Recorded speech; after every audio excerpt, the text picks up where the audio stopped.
Hello guys and welcome to another video. My name's Mark, I'm an entrepreneur and property investor, and in today's video we're going to be talking about 3 ways that you can guarantee you become, actually I'm not going to say guarantee, 3 ways that you can become a millionaire in 2022. I'm going to address them one by one, and the third one I think is the best and most surefire way of doing this. Now as you know, I don't upsell anything on this channel, there's no course to buy, so all we do ask for is a big like. If you give it a like, it really helps me out with the algorithm, and if you haven't already subscribed, why not consider subscribing? Now you find me here outside my house because, as you know, my wife is about to have a baby. And she wasn't expecting that. My wife is my camera woman today, and we are not leaving the house because she has literally been in hospital twice this week with contractions. So Hino, you don't know this, but we're going to go in there. We're going to go old school. Do you remember my old board that I used to use in the old house? I'm going to get the old board and we're going to make that work. Here we go. Oh, there we go. That'll work, won't it? And a pen, brilliant. And I think we need to go somewhere else because this isn't a very good location. No, not much light in here. So we've set up a whiteboard system out here, and I was going to do this video on 3 ways to become wealthy in 2022.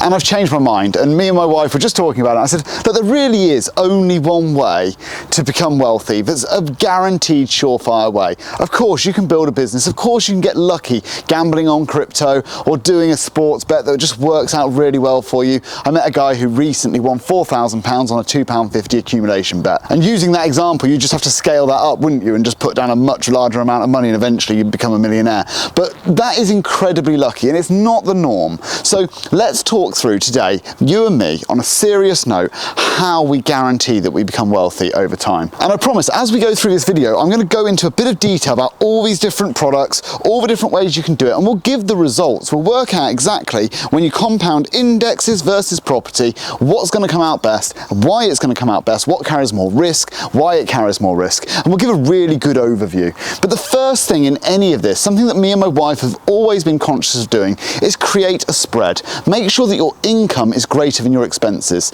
Anybody who's been following my channel knows I sold my car a few weeks ago. We moved house because we needed to reduce our expenses because our income came down due to COVID. We've managed to maintain this spread. We've managed to make sure we can still invest, even though times are leaner. And I think this income versus expenses is one of the most important parts of building wealth. Having the amount of money to be able to invest, even if it means being able to take advantage of an opportunity that might come up on a business or anything, but having capital is key. So income versus expenses, put things under suspicion if you don't use them. For me, it was my car. I'd only done 375 miles on it in the last 9 months. It was costing me £600 a month. That's £600 more I can invest. So I got rid of the car. It made absolute perfect sense, and I haven't missed it at all. I've been driving my wife's car as I have been before. It's been absolutely fine. So income versus expenses, create that spread. Number 2, invest said spread. I mean, this is not rocket science, obviously, but for me, there's only really a few places that I'm comfortable with. And I know people might say crypto and stuff like that. And okay, maybe you want to put a certain allocation towards crypto, 5%, something like that. Fund money is what I would call that. And as it goes up in value, maybe you sell that down, and as it goes down in value, maybe you buy a bit more. Maybe 5% of your net worth's the right sort of money for a gamble like that. But really, when we're looking at this, I'm only talking about index funds and property. And I'm only really talking about a few different wrappers to do this in as well. If I'm doing property, if it's buy-to-lets, depending on the size of my portfolio, for example, a personal buy-to-let mortgage is only 2% interest, whereas within a limited company at the moment, it's nearly 4%. Now, you do the maths, that's double. Now, any tax saving you are going to have is going to be taken up and eaten up by that increased interest rate. The bank gets all of it. So you need to do your sums, and you need to be really sensible about it when you're deciding on property. For most people who are building a small, manageable portfolio, their personal name is going to be absolutely fine. Once you go into the millions, once you're looking at 20, 30, 40,000 pounds a month rent roll, it makes sense to keep it in a limited company. Of course it does. Also, if you start doing specialist investments, such as HMOs, limited company and personal name, the interest rate's about the same. So in those instances, again, limited company makes sense. So if you look at my portfolio, you know, the majority of the properties, the HMOs certainly are in a limited company. We do have a couple of legacy ones in our personal names, and I'm not bothered about that at all. It doesn't make that much difference in the long run. Now, index funds, everyone knows I'm a big fan of index funds. What is an index? As you know, it's literally a broad selection of stocks that replicate an index. So for example, the S&P 500 would be the 500 largest companies in America, and it would buy and sell those as they became more and less valuable. So index funds is a good way to track the market, and they come at incredibly low fees. An S&P 500 Vanguard is 0.06%, and it really is the fees that make the index superior to a mutual fund which is managed. There's been lots and lots of studies that state that people over the long period of time, very, very few can beat the market, and because of that risk, it is much better for the average person to just invest in the index. Warren Buffett himself says that for the majority of investors, just buying the index is the sensible thing. Now, I hold a couple of others. I own a Vanguard Worldwide, I own a Vanguard Emerging Markets, and I have a few different indexes that I personally invest in, but index funds, that for me is where a good proportion of my wealth is going to. Now, if I'm also just starting out, I'm looking at some of these other wrappers, like a LISA, for example. You put in £4,000 a year, the government puts in £1,000. But the caveat is you can only use it on your first house or withdraw it when you're 60. Now, for me, if I'm just buying my first home, a LISA is a fantastic opportunity. There is no other investment, and anybody who's telling you is wrong, that you can get a 100% guaranteed 25% return on investment in 1 month. That is an insane return on investment. Compounded up, it's massive, but you can only do £4,000 a year, and that will give you an extra £1,000 from the government guaranteed. That's 25% guaranteed uplift in value. A fantastic product for those that are trying to get on the housing market for the first time. ISAs, tax-free. All my index funds, up to my £20,000 a limit every year, they go into the ISA. The same for my wife, and then anything we do above that will go into a fund and share account. But the ISA wrapper really is superior.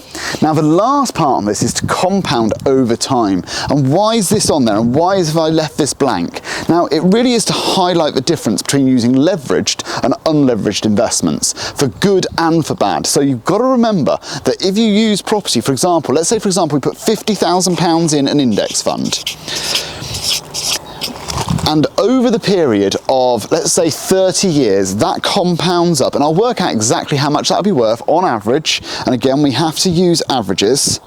So over 30 years, your investment will become worth £736,000. An insane return, really, £736,000. Now, that is worked out on 9% average growth, which is roughly what the index will provide.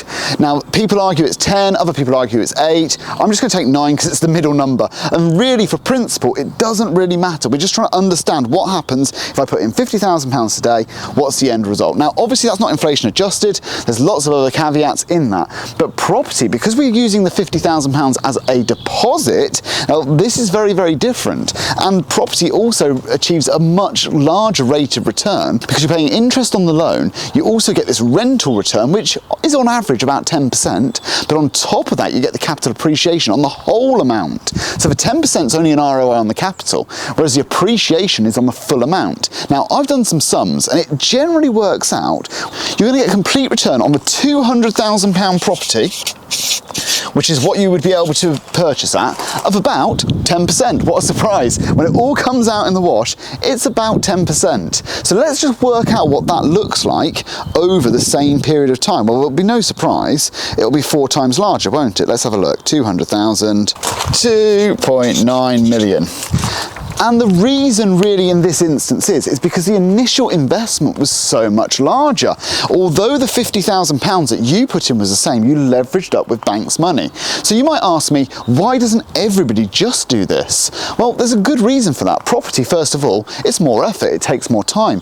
There's also carries more risk. Ultimately with property, you're responsible for lots of things, insuring it, making sure that your mortgages are done every year, making sure that it's in a fit and proper state, doing maintenance. There's a lot that goes into this. When you buy an index fund, you do nothing.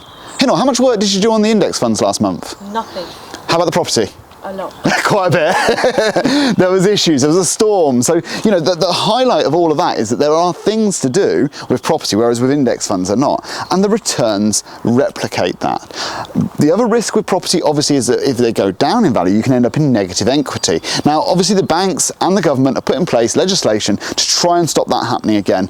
They've made the minimum amount that you have to put in 25%. The largest crash on record is about 25%. You're pretty much insulated. So for most people, that I don't think is a huge risk. But that said, you could easily over leverage by borrowing investor funds and then borrowing a mortgage, and then between that you've got 100% in there. Well, that could be a problem in the future. So for me, this is the way in 2022 I think everybody can become wealthy. Number one, create a spread between income and expenses. Number two, invest that spread. Use index funds, property, but make sure you use tax efficient wrappers if it's applicable to you. If you're just starting out, a LISA. If you're a bit further on down the road, an ISA. Then the last thing is to compound over time. And it does take time to become wealthy with assets, there's no question. You can do it very quickly with income, you can do it very quickly with building a business, and when I say quickly, a couple of years. However, they carry much larger risks. But if you're going to invest your way to wealth and become wealthy over time, it's going to take a significant period of time. I think everybody is always about 10 years off being where they want to be. And it's just this mindset shift of, instead of buying things they want, buy things that will pay for what you want. And if you can make that mindset shift, I'm sure that 2022 for you will be a prosperous year. Thank you very much, guys. If you haven't already, give it a big like. We're going to have a baby in the next couple of hours, maybe today, maybe tomorrow. What do you think, Inel? Hopefully today. Hopefully today. Today is the 27th, so we'll see. I will let you guys know on the next video. But if you've got any comments, put it down below. I'd love to see them. And guys, I'll see you on the next video. Cheers, guys. What do you think? Good video? Good video. Yeah.